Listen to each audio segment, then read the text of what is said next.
Estimados televidentes, tengan ustedes muy buenas noches y bienvenidos a esta nueva edición del programa televisivo Economía y Sociedad, a cargo del Centro de Estudios Superiores Universitarios, CESU, de la Universidad Mayor de San Simón. En esta oportunidad es grato para nosotros contar con la presencia de la doctora Leticia Merino. Ella es doctora en Antropología por la Universidad Nacional Autónoma de México. Tiene también una maestría en Sociología y en Población y Desarrollo.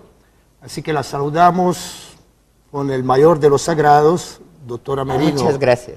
Bienvenida. Gracias. Y gracias por estar en el programa. No, al contrario, gracias a ti por la oportunidad.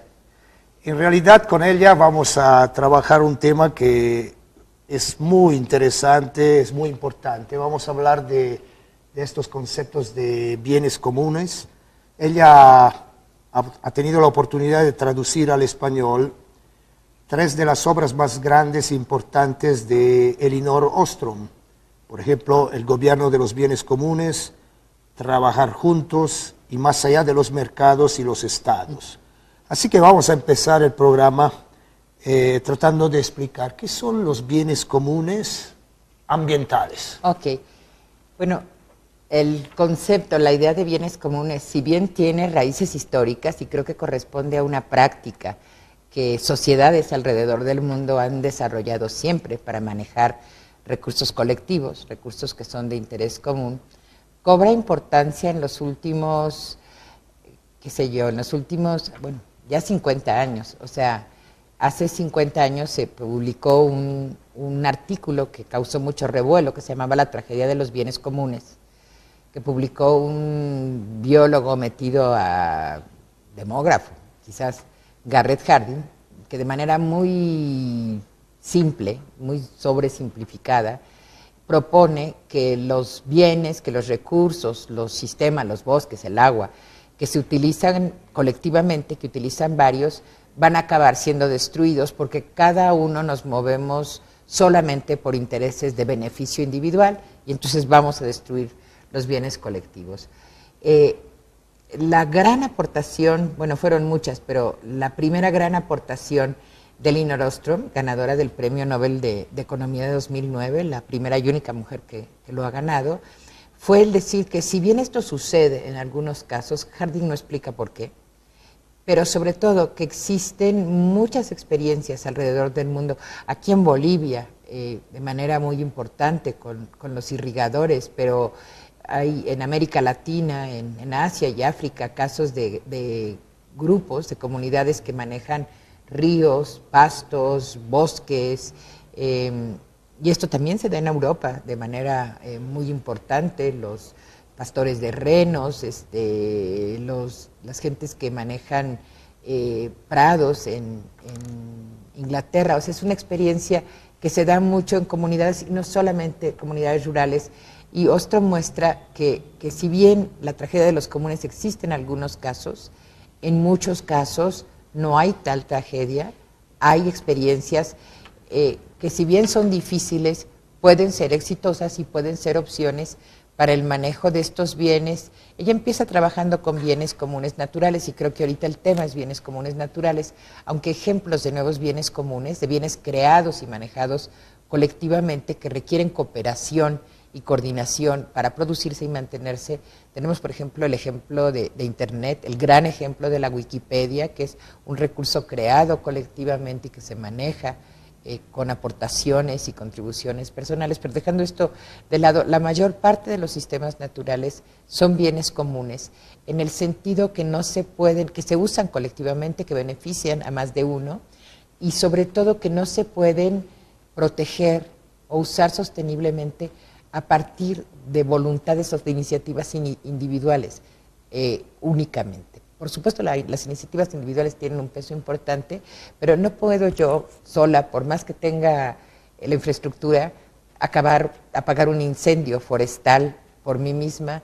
No puedo yo sola tener una estrategia de conservación de los maíces nativos. Necesito cooperación, necesito que distintas gentes se coordinen y tomen estas iniciativas. Entonces, la idea de bienes comunes naturales son sistemas, desde lo local hasta lo global, de los que dependen grupos, y en el caso de los bienes comunes globales, naturales, como el sistema clima, pues dependemos todos, y se requiere la contribución de distintos actores para mantenerlos con una perspectiva de largo plazo.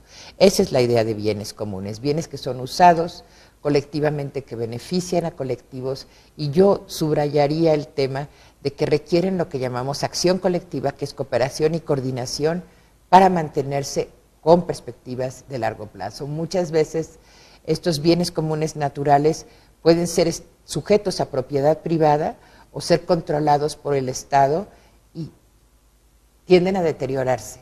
O sea, el interés individual que no considera el beneficio y la necesidad de acción colectiva acaba por deteriorar los bienes comunes. Y en el mismo sentido, los bienes comunes, digamos los parques nacionales que manejan los estados, si no tienen el acuerdo y la colaboración de la población local, son estrategias fallidas en la mayor parte de los casos. Entonces creo que es una idea muy válida y muy importante.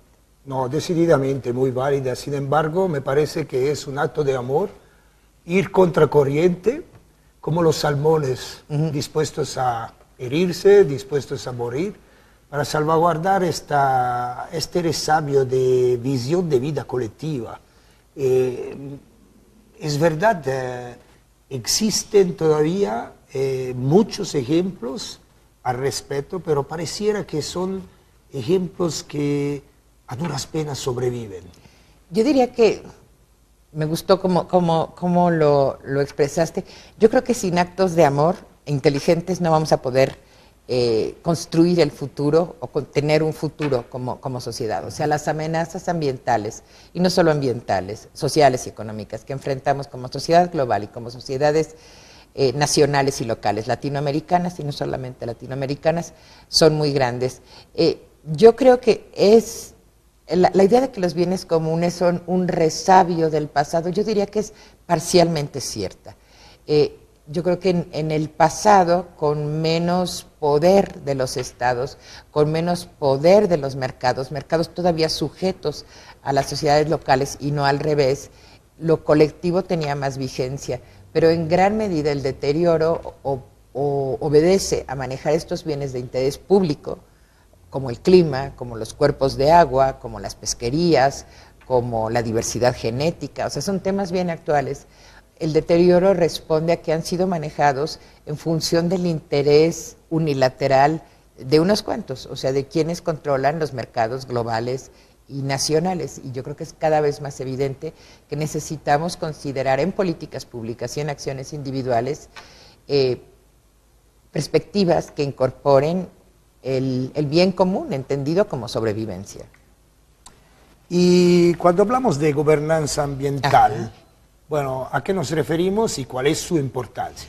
Bueno, gobernanza también es un término medio raro que no existe en castellano, sino recientemente. Yo creo que esto no es un problema, yo creo que las palabras se crean combinando idiomas. Yo no soy purista en este sentido, pero es una palabra de origen anglosajón que se diferencia de gobernabilidad, governability, y de gobierno, en el sentido de que no es capacidad de gobernar, que sería más la idea de gobernabilidad, sino la forma en que se toman decisiones sobre los bienes públicos y los bienes comunes. Esta es la definición.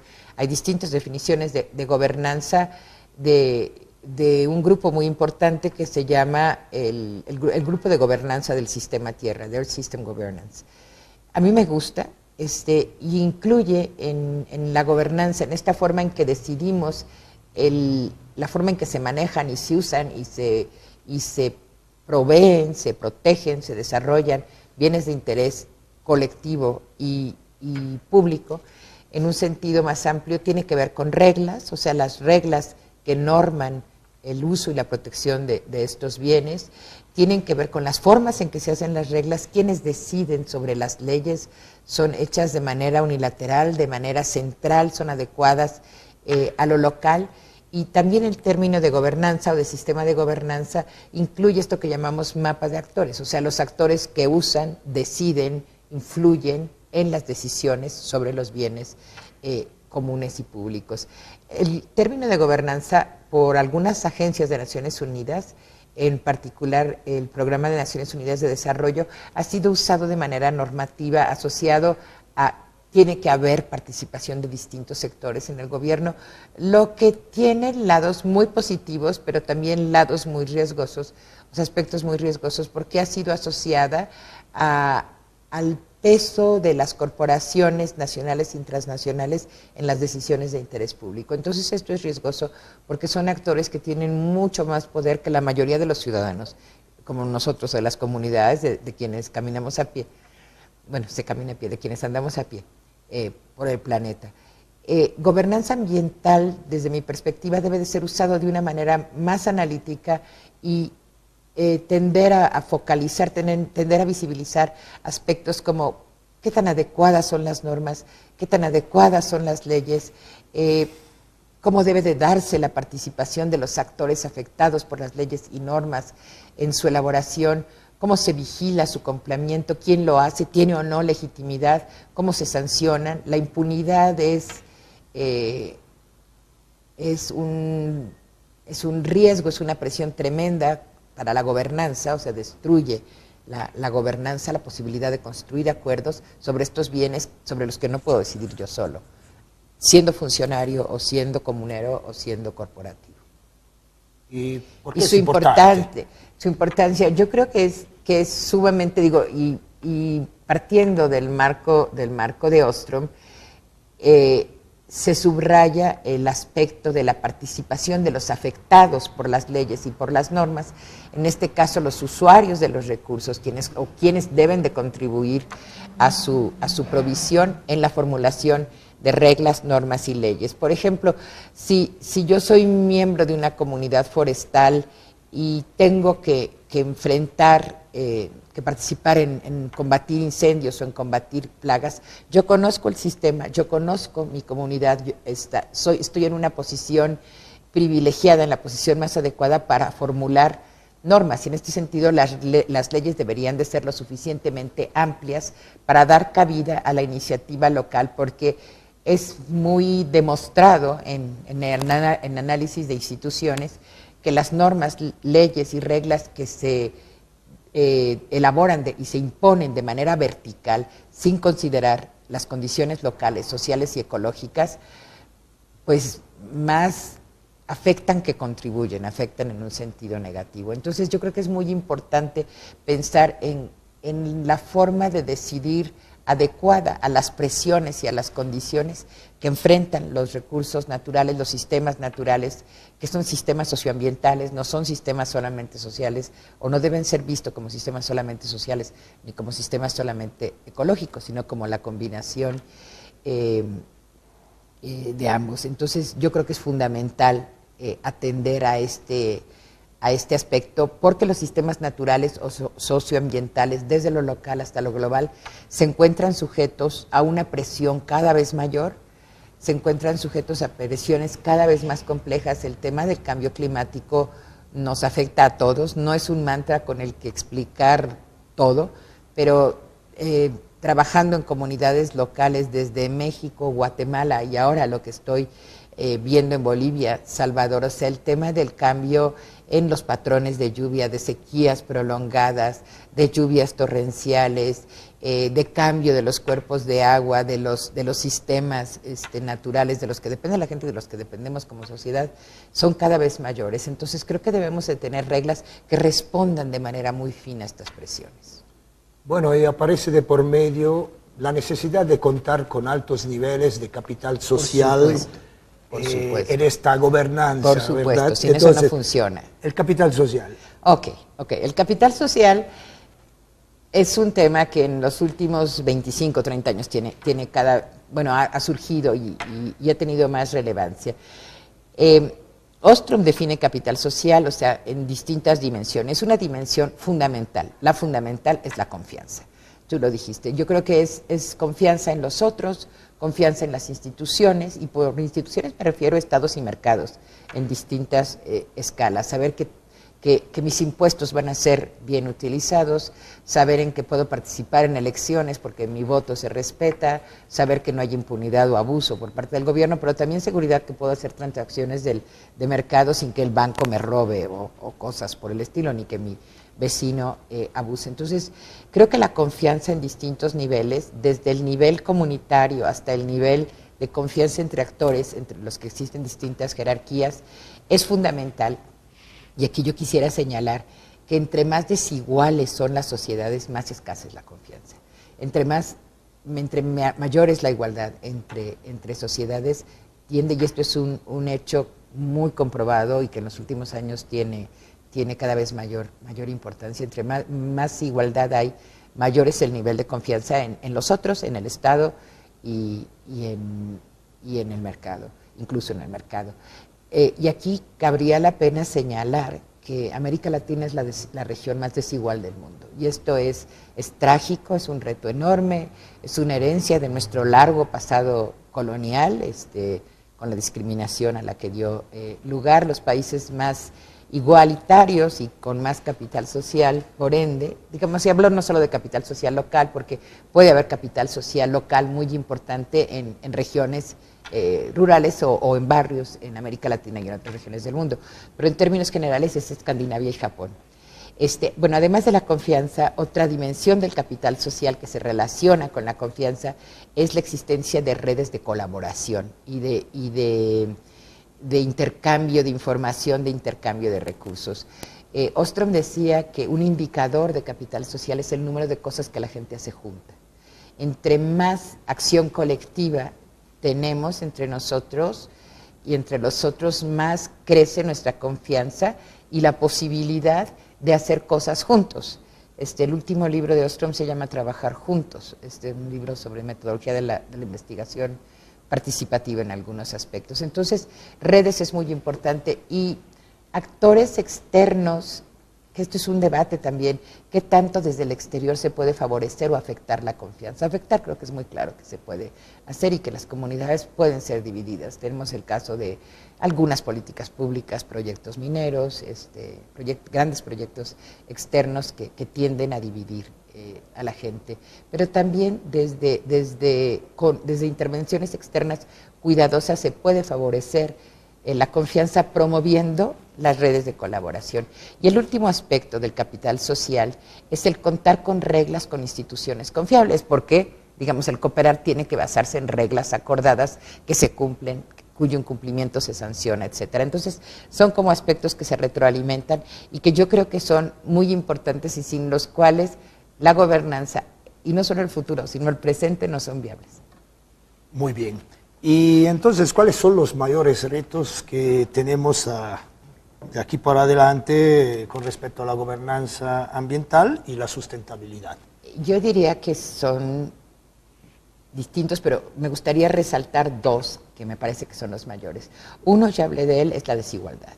La desigualdad que en los últimos 25 años ha crecido en términos mundiales, países que tenían niveles de desigualdad menores, como Estados Unidos, Inglaterra, a partir de los gobiernos de Reagan y Thatcher, incrementaron de manera muy importante la desigualdad y por ende deterioraron el capital social. Entonces la desigualdad crece entre países, no entre todos, pero crece también, digamos, mi país, México, es junto con Chile el país más desigual de América Latina y a partir de que se firmó el Tratado de Libre Comercio de América del Norte con Estados Unidos y Canadá, la desigualdad se incrementó al menos en un 150%. O sea, el crecimiento económico sirvió para que unos cuantos tengan mucho mayor dinero y pequeñas y medianas empresas y empresarios fueran desplazados y quebraran. Entonces, la desigualdad se ha incrementado a la par de la globalización. Creo que tendríamos que ser capaces de construir modelos de globalización que no implicaran crecimiento de la concentración de la riqueza y por ende crecimiento de la desigualdad. La desigualdad ha crecido entre países también, digamos, la brecha entre países de lo que se llama el norte y el sur global es cada vez mayor. La desigualdad en los países de la OECD es un dato que a mí me impresionó mucho, en los últimos 30 años ha crecido 7 veces, 700%. Entonces, digamos, es un fenómeno sin precedentes, es un fenómeno que, como decías, deteriora el capital social y afecta de manera muy grave la gobernanza ambiental, porque la forma en que se decide cómo se usan los recursos minerales, el suelo, el agua, la biodiversidad, es en función de los intereses de muy poquitos que sienten que se pueden aislar de los impactos del deterioro ambiental. Entonces, hay autores y la desigualdad, el acabar con las desigualdades es propuesto en la actualidad por Naciones Unidas como uno de los objetivos de desarrollo del milenio. Es el objetivo número 11 y todo el marco de objetivos de desarrollo sustentable, habla de no dejar a nadie fuera. Esto implica combatir la desigualdad vista como un mal público. Se propone desde algunos grupos de Naciones Unidas que el disminuir la desigualdad tenga la misma importancia o mayor que el promover el incremento del Producto Interno Bruto, o sea, de los indicadores de crecimiento económico. Este es un gran reto local, nacional y global. Y por otro lado, el otro gran reto es el cambio ambiental global, que no se reduce al cambio climático. El cambio climático de por sí es suficientemente grave. La semana pasada se publicó el último informe del panel intergubernamental de cambio climático, que habla ya de consecuencias gravísimas del incremento solo de 1.5 grados. Se estima que no hay forma de evitar que la temperatura aumente por lo menos a los 2.5 grados. No nos imaginamos lo que estamos viendo la puntita del iceberg, lo que esto implica en términos de desastres. Y hay otros temas muy graves de deterioro que no tienen la misma visibilidad, pero tienen el mismo impacto. Uno es la acidificación del océano, el cambio del pH del océano, que implica muerte de los corales y gran parte de la biodiversidad marina. Y esto podríamos pensar que es un lujo, pero al liberarse el CO2, el carbono que está capturado en los arrecifes, esto va a retroalimentar el cambio climático de manera muy importante, además de la destrucción masiva de la vida marina, de la gran extinción de la vida marina, que no imaginamos sus implicaciones, pero tiene implicaciones en la alimentación mundial y en la economía mundial, por no decir otra cosa. Otro tema muy importante es la erosión de la biodiversidad. Se habla, sin ser amarillistas, que estamos viviendo una sexta extinción, que han desaparecido el 50% de las especies de microorganismos, invertebrados, mamíferos y plantas que existían hace 100 años. Y el otro gran tema, que tampoco se habla mucho, es la alteración de los ciclos del fósforo y del nitrógeno por fertilizantes, por un uso masivo de fertilizantes que lleva a la existencia, porque crea anoxia, zonas en los cuerpos de agua y en el océano sin oxígeno, también de muerte muy importante de vida acuática, marina y de cuerpos de aguas dulces. Entonces, es de repente un escenario medio apocalíptico, pero me parece que esto nos lleva a asumir la urgencia de gobernanza ambiental justa, participativa, y de tener formas distintas de convivencia, formas distintas de gobernanza, formas distintas de economía y de manejo de recursos. Y a lo mejor suena utópico, pero creo que sin utopías también no hay futuro. Bueno, gracias. Muchísimas gracias, doctora Merino. Gracias a ti, Silvano, por la oportunidad y la escucha. Y gracias a la universidad por tenerme. Muy bien. Con la doctora Merino, bueno, hoy hemos aprendido a entender la importancia de construir visiones y acciones colectivas, no solo para un uso racional o más racional de los recursos naturales, sino, creo yo, para asumir actitudes más sanas para preservar la vida. Yo creo que ese es el mensaje. Y la convivencia. Y la convivencia entre seres, digamos, iguales. Muy bien, muchísimas gracias. Gracias a ti, Silvano. Estimados televidentes, esperamos que el programa haya sido de su agrado. Hoy tocamos aspectos fundamentales e importantes que hacen de la gobernanza ambiental un reto que tenemos que asumir.